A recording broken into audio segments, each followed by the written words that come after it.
quilting is complete. It's time to attach the binding. Since it's a scrappy quilt, I'm going to use my pre-made scrappy binding.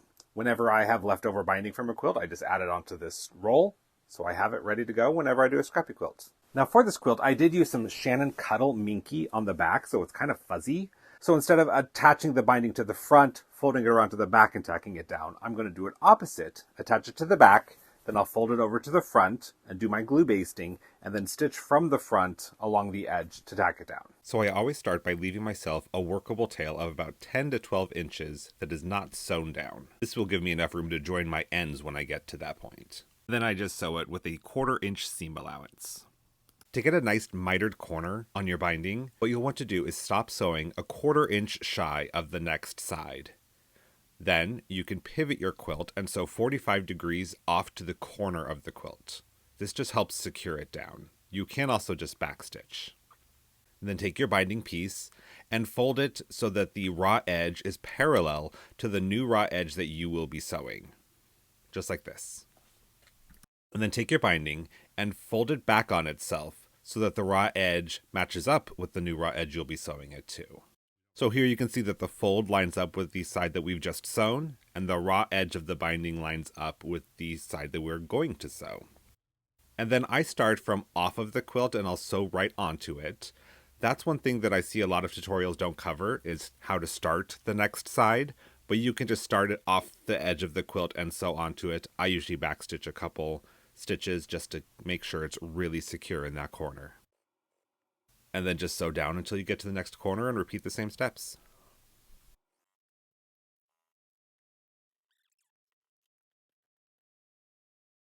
So we've sewn all 4 corners, and now we are approaching the spot where we started attaching our binding. I'll stop and backstitch a little bit just to secure the tail, and you want to leave about an 8-inch gap between your starting tail and your ending tail, so you have room to work. Now we're going to take the starting tail, and I will fold it back on itself at about the halfway point of the gap. And this really helps you get a nice 90-degree cut. Just fold it back, insert your scissors, and snip. So we're going to lay that down and use the piece you just cut off as our measurement guide. We're going to line up the top and then grab our ending tail and lay it on top of that. And we're going to trim the ending tail at the bottom of that scrap. So again, just fold it back on itself so you get a nice 90-degree angle, and then snip it. Now we can add the scrap to our recycling, and we are ready to move on. So I always follow these same steps to make sure that I don't twist my tails. And here's how I do it.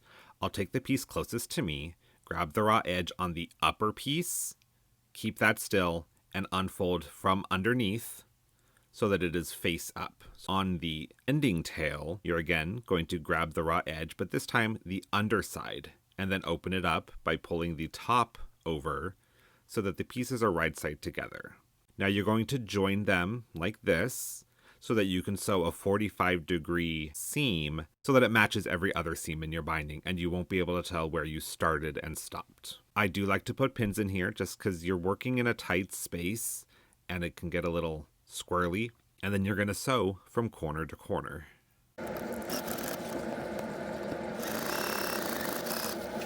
Now, before I trim away this excess, I always like to lay it out and make sure that it fits and that nothing is twisted.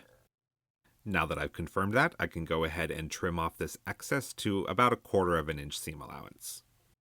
Then I'll finger press my seam open just so that it lays nice and flat, and then continue sewing it down. And when you're done, you can flip it open and admire your perfect join. Now that we have the binding attached all the way around the quilt, it's time to tack it down. And this is just simple Elmer's washable school glue in a fine tip squeeze bottle. Since this has Minky on the back, which is 100% polyester, I turned my iron down a little bit, and I'll only be ironing from the front side. So I'll start by pulling the binding out from underneath and pressing it so that it lays flat. And then I can squeeze a small bead of glue right along the stitching line. Then take that binding and fold it over and use the iron to press it into place, which dries the glue faster so that it stays stuck. Now, as I'm folding the binding over, I am going beyond the stitching line by about 1/8 of an inch, so that when the binding is sewn down, you won't see the original stitching line.